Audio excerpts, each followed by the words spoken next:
We wish to acknowledge the traditional custodians of the land we are producing on, the Woodjuk people.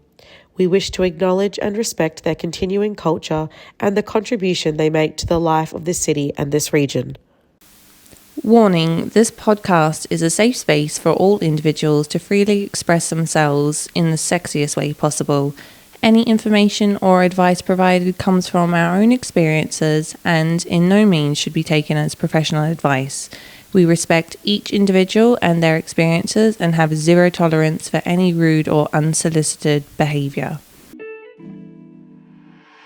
Hi guys, welcome to Project Sweet, Untamed Tarts, or as we know it, Project Slut. I'm a slut. Project S.L.U.T, the show that educates and entertains all things sex in an inclusive and positive way. Let's put power back into being a slut and fight back slut shaming with your host, Lavi. Unfortunately, this isn't the Jerry Springer show. However, on today's episode, I will be talking to my dear friends Nikita Jones and Mateo, who are in a relationship. However, Nikita is a sex worker. Let's get right into it and bring them out.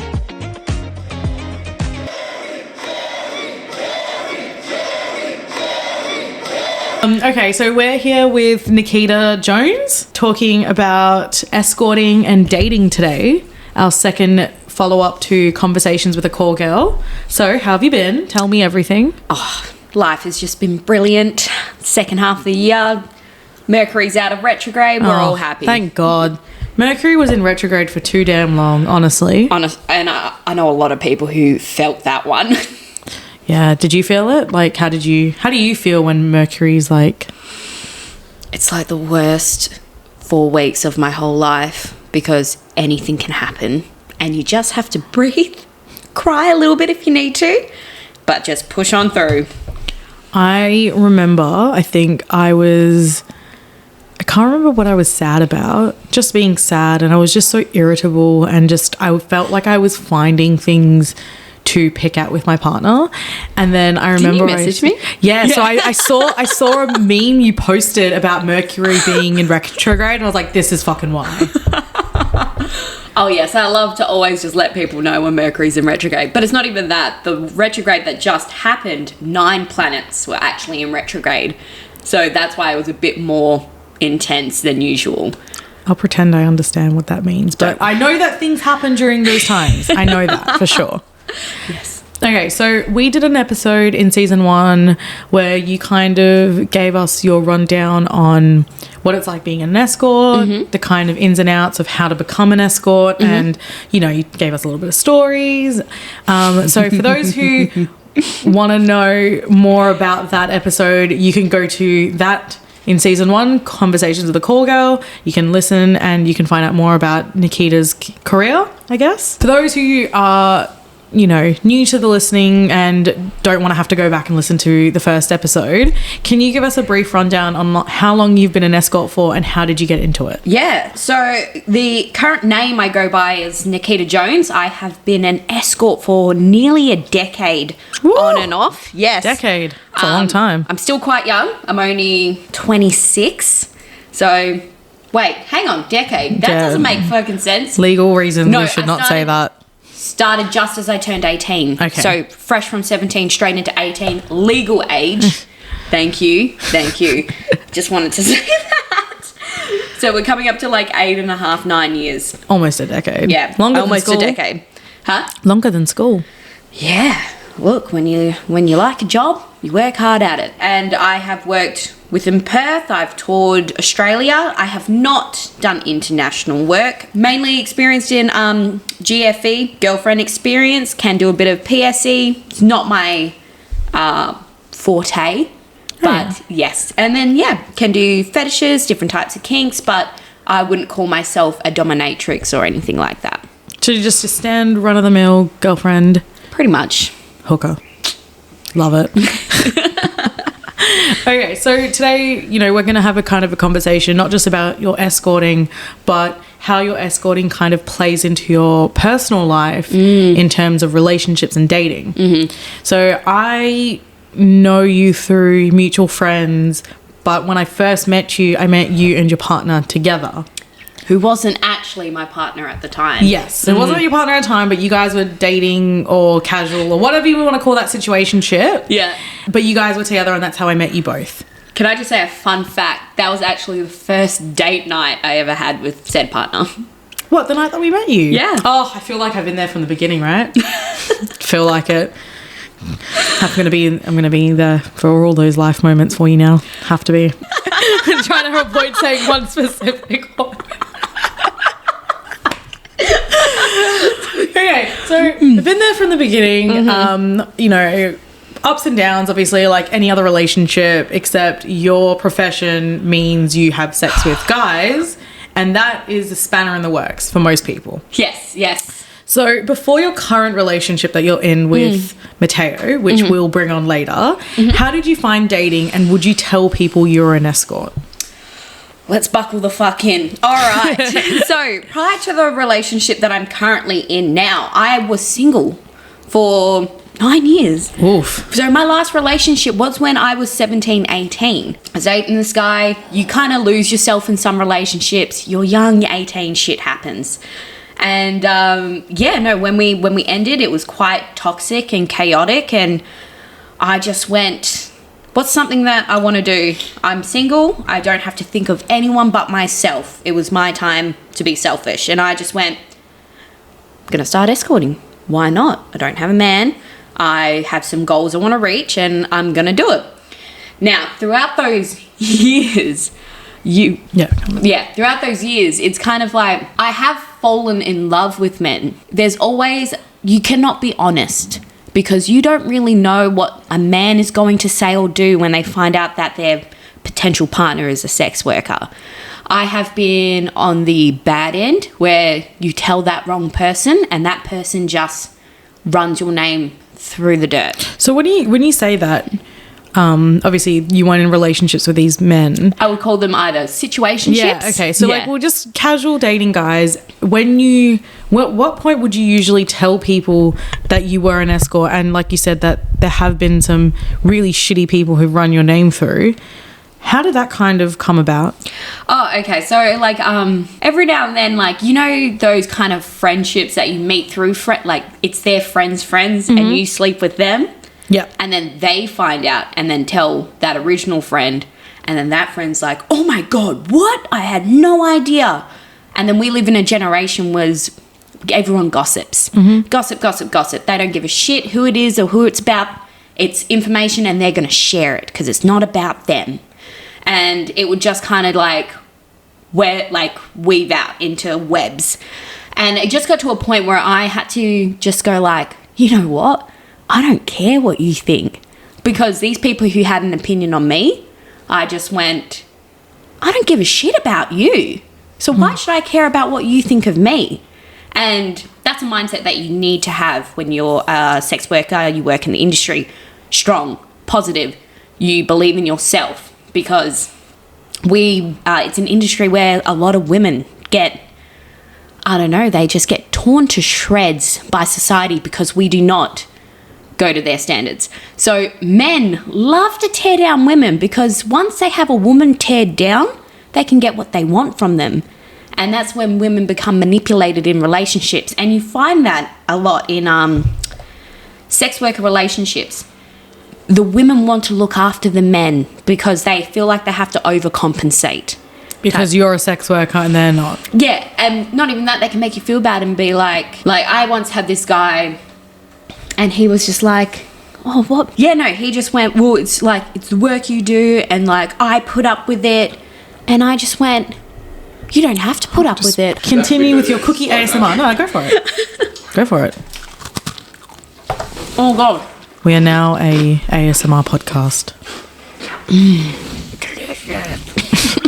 I was about to say, make that sound sexy, and then you just made that sound horrible. It's like fucking Gollum found the ring and he's not giving it back. Okay, sorry. Go back to what you were talking about. How pretty much it's hard for escorts to love. Yeah, pretty much, because men like to take advantage type thing. There was one guy I met, and oh my God, he was like Jason Momoa looking. He was beautiful. He was Toxic as well. J name, toxic. Always are. Perth boy, but met him over east. Okay. So we had that in common because I was on the East Coast at the time.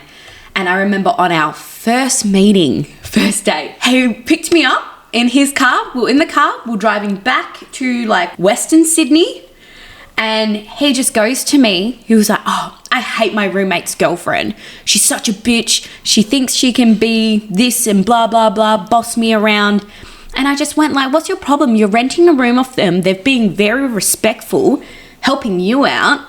And he just goes, I don't like her because she sucks dick for money. I'm sitting in this car going, the reason I'm in the East Coast is because I'm sucking dick for money too. And I had this moment just sitting in the car and just going, oh, sweet your Lord Jesus. Like, this is not a man you want to tell that you are a sex worker. So I kept it secret. And we were seeing each other for like on and off like 6 months. It was like during the pandemic as well. So like, yeah. And I just never told him because I just couldn't. Like, it was just so bad. Because if they have that kind of reaction, you think, my God, they'll have a worse reaction to you being an escort. And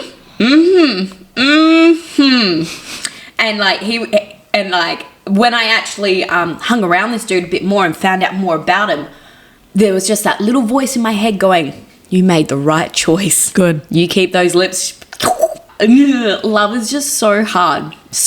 And coming from someone like me who, and I think a lot of women in the industry can agree with me, escorts love wholeheartedly, balls to the wall, but we don't believe that we deserve to be loved as much as we love others. Aww. Yeah, so it's I want kind to of... give you a hug now. No, I mean, yes, please. Yeah, so it's like, yeah, it's a bit like that. So like, and it's so funny because sometimes I can be quite critical and be like, oh, that's not going to last when you like see someone type thing.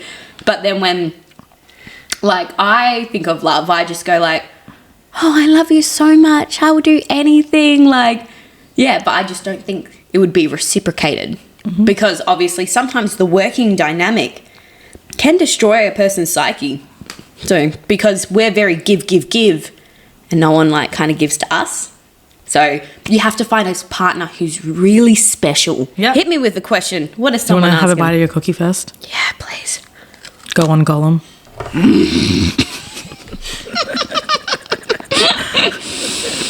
Fuck, I'm fat. You're beautiful inside and out. Thank you, Mum. All right. You're actually older than me, but whatever. Thanks, Mum.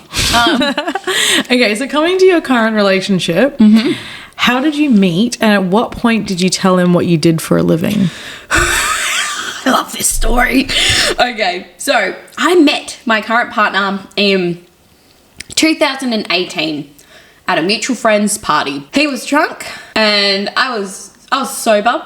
It was a very weird night for me. Very surprised for you to be sober at a party. I know. Kind of just taking it easy. I was sitting with my mate. He had said he brought a friend from work who happened to stumble over. It's my potential future partner. Funny thing is, he did not remember me that night. What? Oh, we'll have to ask him about that later. Yep. Yeah, and then that was kind of the last I saw him for a few years, but... Years? Jeez. Years. Okay. Yeah, years. He kind of always stayed on my mind and stuff, and I'm not going to lie, I'm pretty much a fucking psycho. As I said, Amen. I'm a big lover of love. So here's the thing, right? I consider myself a very spiritual person. Also, like, I probably belong in Greylands. So I used to, like, I'm not going to lie, I used to Facebook stalk him, and I just would be like, he's pretty cute. And then nothing happened. Then he matched with me on Tinder. And I was like, oh, fuck yes, I'm like Tinder This is queen. your in. Yeah, so I was like chatting to him and I was like, yeah, do you remember me? And he was like, yeah, I do. Ghosted. Absolutely ghosted. So you said you remembered, he remembered you and then it was a bam. Then it stopped and then I got ghosted and I was devastated. From my experience, ghosts come back. Yep, there was a resurrection. He's like, Jesus Christ. Because then he matched me on Tinder, I think, like another 8 or 9 months after that fact. And then I did the psycho thing, though. I added him on Facebook because I just went, oh, why not? We have mutual friends. We won't seem weird. Oh, you were that person? Yes. Ugh. I have no shame. You definitely don't have. I know you. You don't have shame. Nah. Do things with confidence, even if you're not sure. That's how I've gotten through life. Yeah, so I added him on Facebook, but then we matched on Tinder again. I just said, like, look, it's been a few years. We've chatted a few times. You want to come over? And he was just like, yeah, okay. And I was like, okay, cool. Nervous as fucking shit. Nervous. But, yeah, and then just from that, then we just started hanging out, seeing each other, chatting, no pressures type thing. It wasn't even like a relationship. It was just more of like, we became friends first, and I think that was something different that was, like, compared to my other situationships. So, yeah. It's always good when you're friends first because you develop, like, different kind of, like, a connection. Because you can actually develop your communication rather than the connection. You actually get to know them. And I think that's nice. Having someone understand you, and not just you, like all the soft and the deepest parts of you, is just the most accepting thing. So at what point did your friends, you're sleeping together, you've got a good connection kind of going, did you tell him that you were an escort? I probably told him on the 4th time I saw him. Okay, and what was his reaction? He took it really chill because he actually told me, I actually have some friends who work in the sex industry. Was this before or after you told him? After I told him. Okay. So he was like super chill about it. And I actually felt really good, but it was the green flag that I saw was he asked questions. Smart people ask questions. Dumb people just go, okay, whatever. Mm-hmm. Yeah, so when they ask questions, they're actually interested. And when they're interested, it's when you can educate someone. And I think that's, like, correct in a lot of topics. So, yeah, obviously, like, I know the kind of ins and outs of how you went from there to where you guys are now in a relationship. Obviously, lots of different journeys and lots of little tips along the way, but you guys are a strong couple now. What was some of the challenges being in a relationship and escorting from your point of view? Well, it was really going from, we were very open. He was still sleeping with other women. I was still sleeping with other men in my personal life as well as my work life. I kept it under wraps for a very long time that I loved him, that I had romantic feelings for him. Eventually, when we did talk about, like, getting together and being together in, like, a relationship, we talked about what type of relationships we would like to have. And he's had previous ones, like polyamorous relationships, E&M relationships. He's been in close relationships. And at this point in my life, I'd only been in close relationships. So I went, oh, well, what's E&M? Like, I don't know what that is. Again, questions, be educated. So he educated me on it. He's like, E&M, ethical, non-monogamous. And I just went, how's that different from polyamorous? And he said, you have your primary, you do not have multiple partners. You may sleep with others, but you're in a relationship with that one person type thing. And I was like, oh, okay, that actually kind of sounds like it fits my lifestyle right now. Might as well give it a go since close relationships weren't really doing it for me. And then, yeah, so then we kind of took it from there. Then you kind of edit, like, your rules, your boundaries and things like that to what you feel comfortable with. Has escorting ever affected your relationship?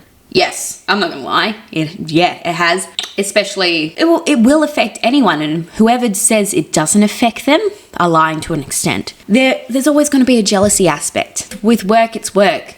It's like the same as every other job. You go to work, you do your hours, you get paid. You don't really put in, like, that extra time unless you get an extra pay, you know? Yeah, it's just like a whole different thing. But the jealousy aspect is a really big one. Because when you're a sex worker and, like, your partner sees you go off to work, they're kind of like, I really love that person. And, like, they just don't want their partners to be disrespected. Depending on the man, jealousy can just be the big number one thing. I know that you've spoken to a few of our friends who are escorts, and one of the things that you always advise them is to not disclose the work that they do for a while. And is that something that you recommend for a lot of sex workers to do with dating?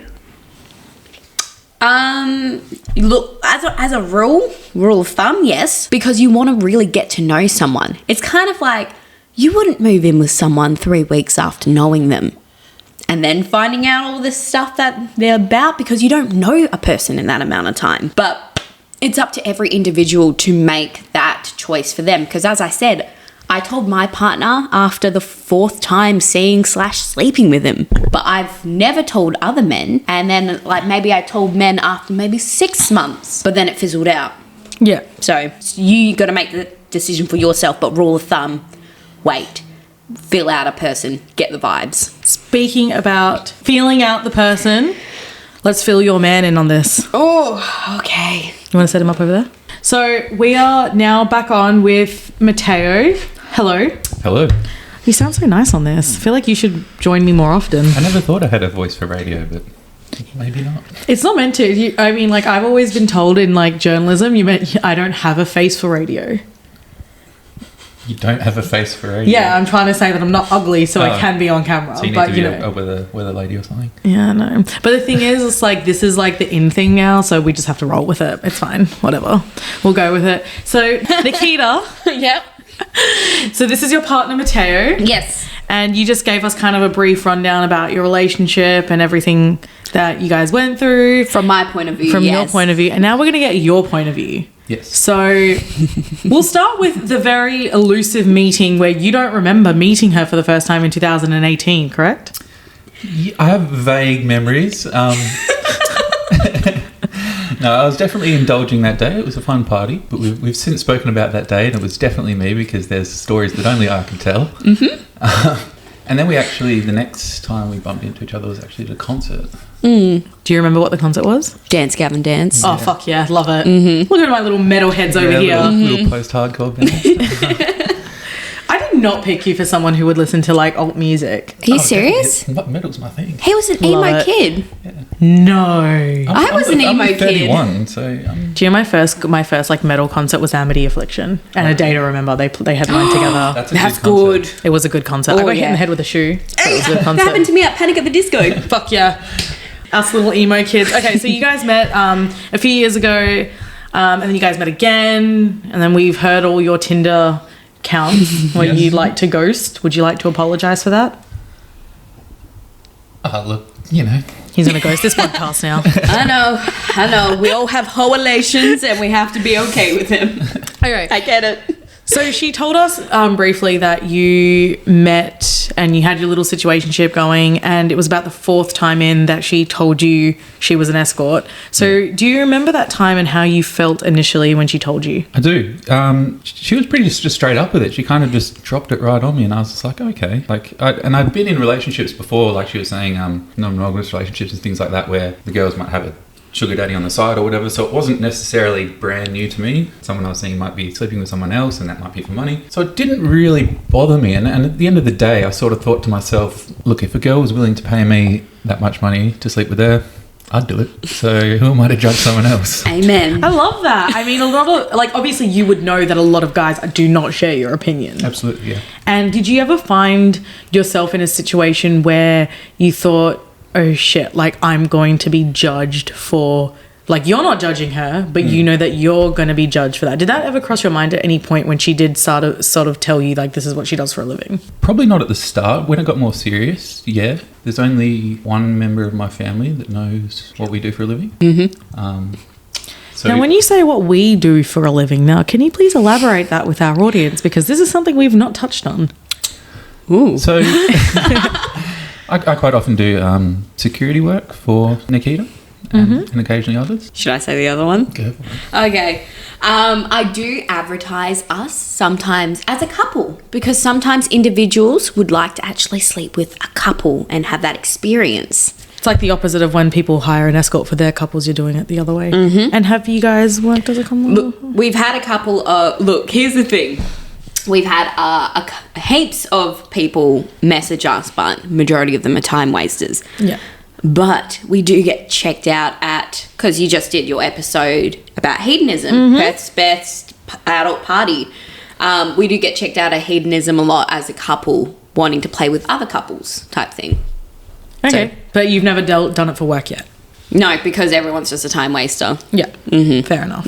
Okay. And now, so you just mentioned before that one of your family members knows. Yeah. And is that something that you felt nervous about telling, or did you ever find yourself a bit worried that the rest of your family or your friends would find out what your partner does for a living, or what you do both advertise for a living? With this particular family member, no, because I confide in this person basically everything, and they're very understanding. If it was my parents, are a bit more old-fashioned, particularly my mother. Yep. So I think that's just going to get left unsaid. Well, she doesn't need to know everything now, does she? She likes me. doesn't. She likes me enough. We're good. Yeah. Okay, so what were some of the challenges you faced dating an escort? And, I know Nikita in a personal way, and she has mentioned you are quite a jealous person, which I'm actually very surprised about. Like, I do not see you being a jealous person at all. Can I just say, we're both jealous individuals. Yeah, I Not not just see him, you, it but is you're like a toxic person. Whereas like you, I just do not see you as a jealous person at all. So how has jealousy played a part in this, and how have you overcome it? I think maybe the only times that I really got jealous is when I was occasionally doing security, and Oh, yeah. I might hear them, or I might catch a glimpse or something, and it's a bit like, And you just kind of left it? I have to think, it's just work, Yeah. That's awesome, because the thing is, like, I don't even think I would be okay if my partner was an escort, let alone if I'm seeing it, I'm going in there and ripping that bitch's face off.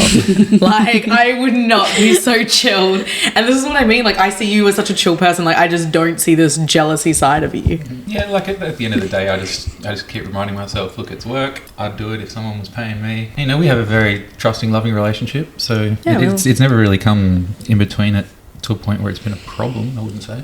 Do you think that your relationship would be different, the dynamics, the situation? I mean, I know the universe plays a part in everything. Do you ever feel part of you would wish she didn't do this as a job? Never actually thought about it in that sort of I've way. never actually thought about it in that way either. Yeah, because like... It's a good question. Obviously you've had other jobs. Oh, yeah. Like while we've been together. And also just like whilst also working throughout the years as an escort, like, yeah, I have worked like in many other industries. So do you ever think about something like, you'd wish she wouldn't do this? Like, is any part of you think like, you would prefer a partner that isn't in the sex worker industry? Not at the moment. I mean, circumstances may change, and the relationship may change. I don't see myself ever saying flat out, I don't want you to do it because of me.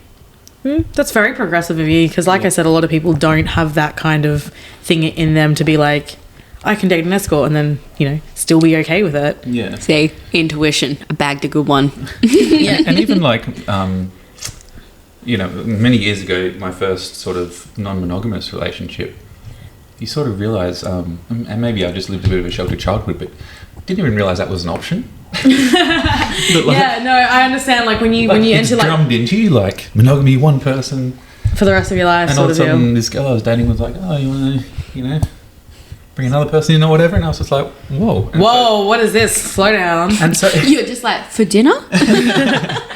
She's coming to IKEA with us? Or dessert. So I think that was like a bit of an introduction of just thinking about relationships quite differently. And so I guess when Nikita told me, it didn't come as maybe as much of a surprise as it would someone else. Yeah, no, I love that. I think she definitely picked the right person to tell so soon. And I really like that you guys have, grown in this relationship. Like she mentioned before, I guys kind of caught you guys on your first somewhat date. And here we are, almost a year later. Love that. That was a pretty good date, though. Yeah. Okay, so I asked a few questions on the project page about dating an escort, and we had a lot of guys, which I thought was really interesting, say yes, they've paid for sex, no, they wouldn't date an escort. And I had one particular guy message saying that he's dated strippers, girls who do OnlyFans, girls who do proper porn for Pornhub, yet he withdraws the line at escorting. I have such an issue with that. Now, when people say things like that, what is your opinion? Like, because obviously you've had experience dating an escort and a sex worker. Why would you think that those guys have such an issue with escorting? Why is escorting the line for them? I think because a lot of guys are insecure and they think that their partner woman is... I don't know, giving something away? I'm not sure. Because in my opinion, if I was a guy, for me, I would personally find it more uncomfortable for my partner to be online free for viewing his butthole and penis for everyone than privately sleeping with someone. Yeah. I mean, for you, is there a difference in the different types of sex work and dating? Because obviously not. But for some people, they think that like escorting is the line. Like, I can date a stripper, but I can't date an escort. Yeah, and maybe like with the more sort of OnlyFans thing, where it's like you just do more solo stuff, so it's not necessarily another guy with your girlfriend. You know, I think it just all comes back to insecurity a lot of times.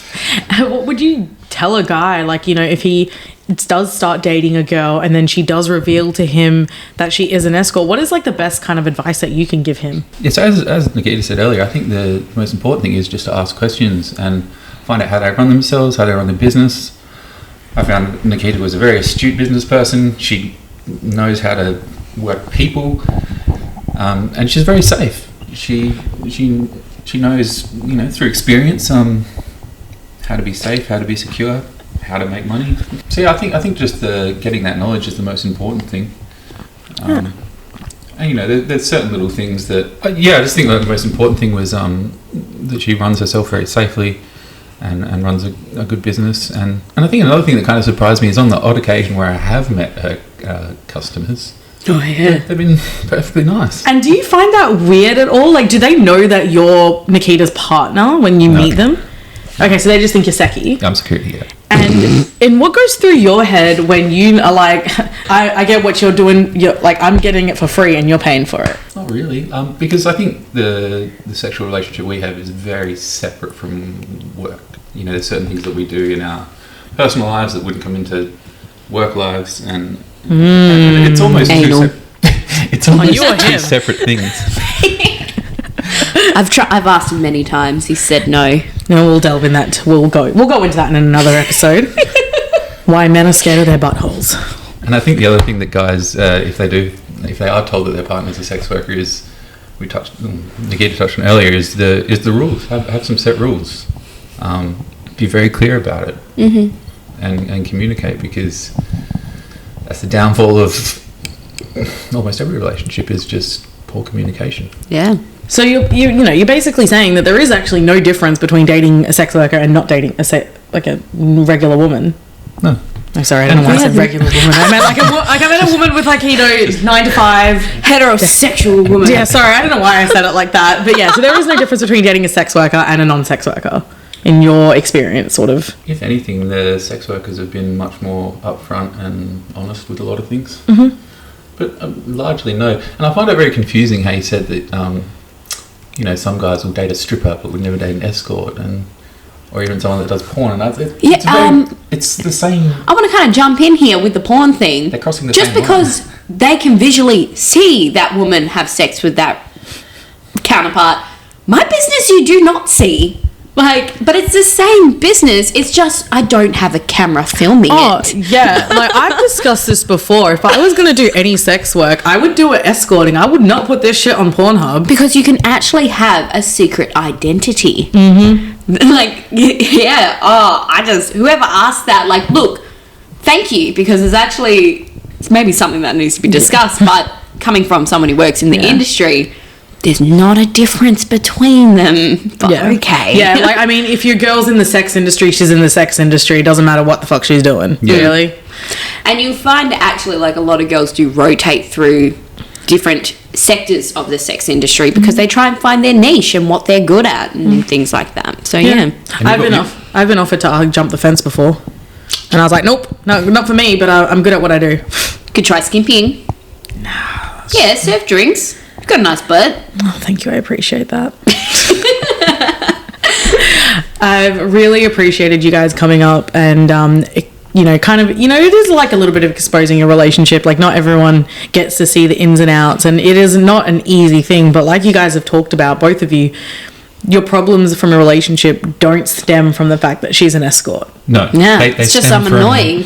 They stem from the regular things that every other relationship has. Exactly. She didn't close the rice paper crackers. Yeah, they're going stale all the time. No, she told me about this argument about how you got angry about her leaving the rice bag paper thing open, and I said to her, I don't believe would ever get angry about this. When you've been on no carbs for that long, a stale cracker is the worst. Okay, I probably would get mad at you too then So for that's that. why I gave him a bit of leeway. They didn't crack back, and I just went, you know what? I'm sorry.